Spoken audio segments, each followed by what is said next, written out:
Bienvenidos a una nueva inmersión.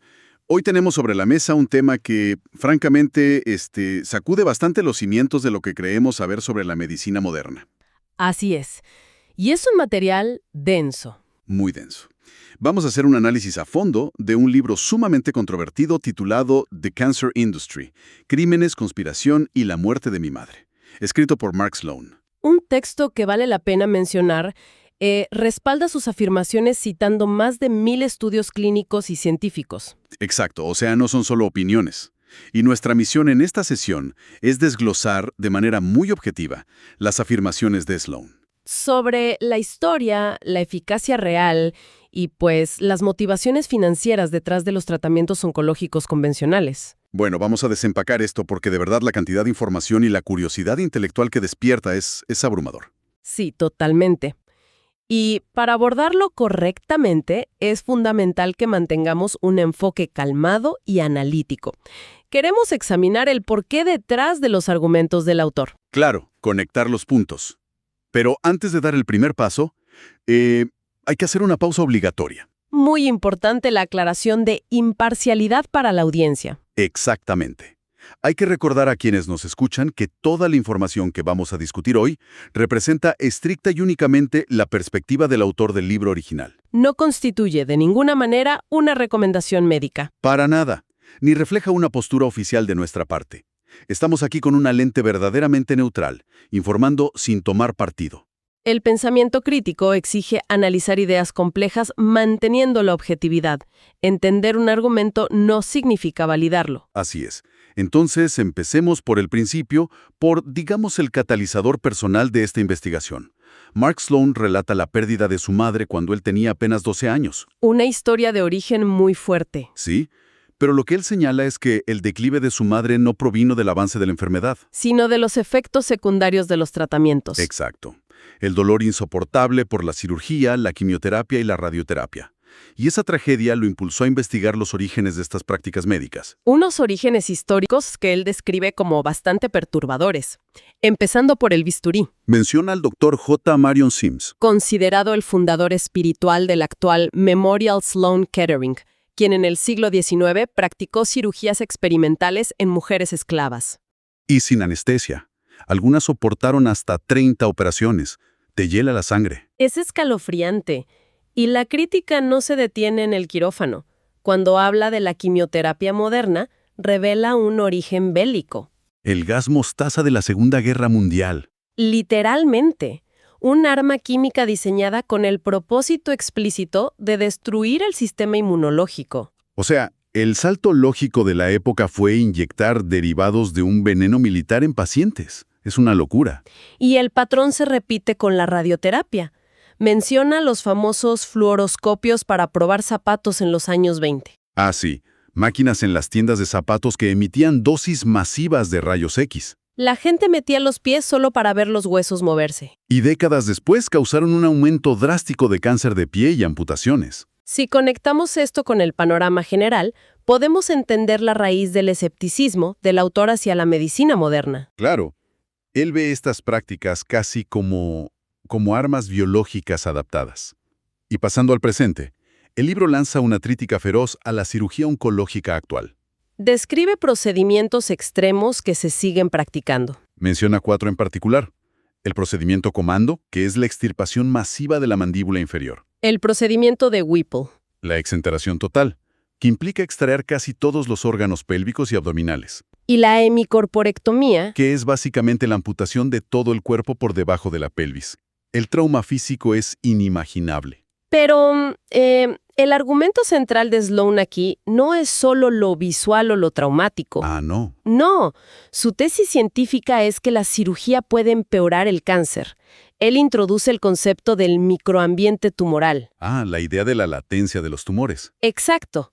Los tumores suelen tener largos periodos de inactividad. Están latentes. Y el bisturí interrumpe ese estado. Porque al hacer un corte profundo, el cuerpo desencadena una respuesta sistémica de supervivencia, de lucha o huida. Inundando el cuerpo de hormonas, ¿no? Cortisol, adrenalina. Y óxido nítrico. Para sanar esa herida quirúrgica, el cuerpo envía señales de emergencia. El autor cita 16 formas en las que este estrés altera el microambiente. O sea, promoviendo el crecimiento celular. Sí, y facilitando la metástasis, que es la propagación del cáncer.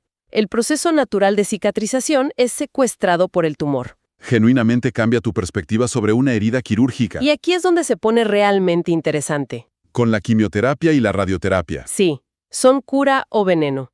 El autor presenta estadísticas sobre el fracaso de la quimioterapia que son difíciles de procesar. Cita un estudio australiano muy exhaustivo que sugiere que la quimioterapia tiene una tasa de fracaso del 98% en la supervivencia a 5 años. En adultos, sí. 98%.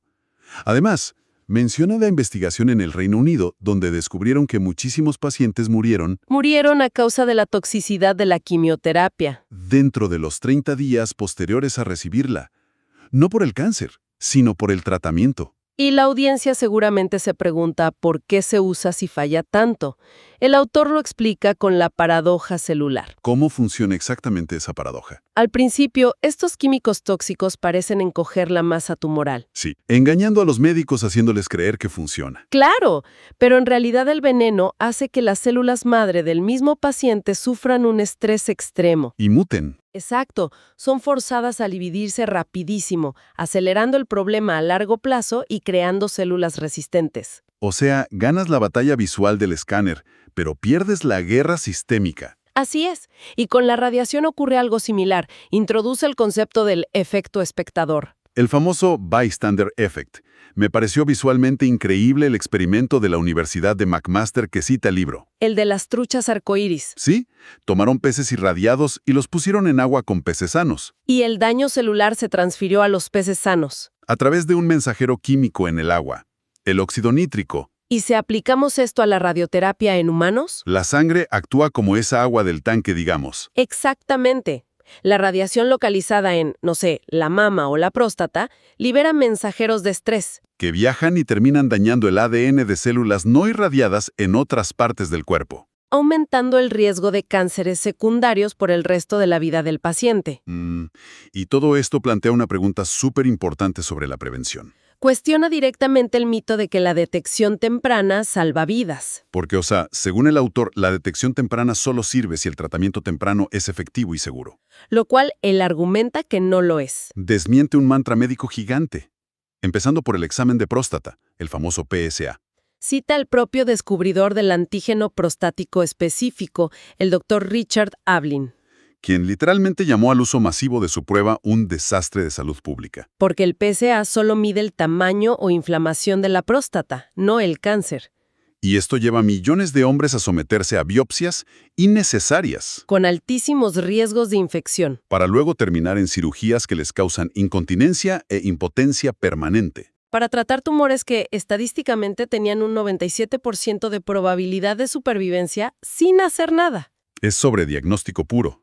Y luego está la controversia de la mamografía para las mujeres. Expone los datos del Estudio Nacional Canadiense de Detección de Senos, un estudio de 25 años con casi 90,000 mujeres. Que demostró que las mamografías anuales no logran reducir la mortalidad por cáncer de mama. Pero no solo eso. El libro advierte sobre los peligros de la radiación ionizante de baja dosis. Lo de la respuesta bifásica, ¿verdad? Que las dosis bajas terminan siendo más peligrosas. Sí, es contraintuitivo. Una dosis masiva calcina y mata la célula en el acto. Una célula muerta no muta. Pero la dosis baja de la máquina preventiva solo fractura el ADN de la célula. La célula sobrevive al impacto, pero sobrevive con un código genético dañado. Eventualmente la vuelve mucho más propensa a convertirse en cáncer. Y además menciona que estas máquinas tan sensibles diagnostican anomalías inofensivas. Como el carcinoma ductal in situ, creando un paciente oncológico de la nada. Exacto. Lo que nos lleva a cuestionar. Si hay tanto daño y fracaso estadístico, ¿por qué se sigue haciendo? Bueno, el libro responde apuntando al motivo financiero, a la industria. Valuada en unos 125,000 millones de dólares. El autor compara las tácticas de la industria del cáncer con las de la gran industria tabacalera. Argumentando una conspiración motivada por el dinero donde se manipulan datos. Sí, Explica cómo ocultan el fracaso de los tratamientos. Con un ejemplo burocrático muy simple. Claro, si un paciente recibe radioterapia en el tórax y muere 2 años después por un ataque al corazón, Inducido por el tejido cardíaco que fue dañado y debilitado por esa misma radiación, en las estadísticas se registra como una falla cardíaca, no como una muerte por fracaso del tratamiento oncológico. limpiando artificialmente los números. Y frente a esta industria, el autor presenta una alternativa sorprendente, El valor médico de no hacer nada, que suena loquísimo, pero cita al estadístico Dr. Harding B. Jones, que analizó datos de supervivencia y concluyó algo casi herético para la medicina. que los pacientes diagnosticados con cáncer que rechazan el tratamiento viven en promedio hasta 4 veces más. Que aquellos que son tratados con intervenciones convencionales. 4 veces más. Es muchísimo. Y el respaldo biológico de esto es el concepto de regresión espontánea. Que el cuerpo se cura solo. Que el cuerpo humano tiene la capacidad natural de reabsorber tumores. Nuestro sistema inmunológico aísla y destruye células rebeldes todo el tiempo. Pero solo puede hacerlo si no es aniquilado por terapias tóxicas. Exacto. El estrés de las cirugías y los químicos paralizan esa inteligencia regenerativa. Entonces, ¿qué significa todo esto? Recapitulemos para la audiencia. En esencia, el argumento central del texto es que la oncología ortodoxa usa herramientas obsoletas y dañinas, Impulsadas por una industria altísimamente lucrativa. y que la sobremedicalización causa más mortalidad que la propia enfermedad. La relevancia de leer esto es cultivar el pensamiento crítico y el empoderamiento de los pacientes. Sí, investigar, cuestionar los protocolos. Y me encanta la pregunta clave que sugiere el autor para los médicos. ¿Qué evidencia tiene de que hacerme este procedimiento es mejor que no hacerlo? Una pregunta que cambia por completo la dinámica en el consultorio. Y para cerrar, nos gustaría dejar a quienes nos escuchan con una reflexión innoladora. Un pensamiento final provocativo. Si aceptamos que nuestros cuerpos poseen mecanismos tan profundos de curación y regresión espontánea, Cuando no están bajo ese estrés tóxico severo, ¿cómo se vería el futuro de la medicina si abandonáramos por completo esta metáfora de la guerra biológica contra las enfermedades? en lugar de atacar y envenenar, dedicarnos única y exclusivamente a la ciencia de la armonía sistémica. A la regeneración celular profunda. Es un paradigma completamente distinto. Bueno, hay mucho para pensar. Gracias por acompañarnos en este análisis a fondo y nos escuchamos en la próxima inmersión.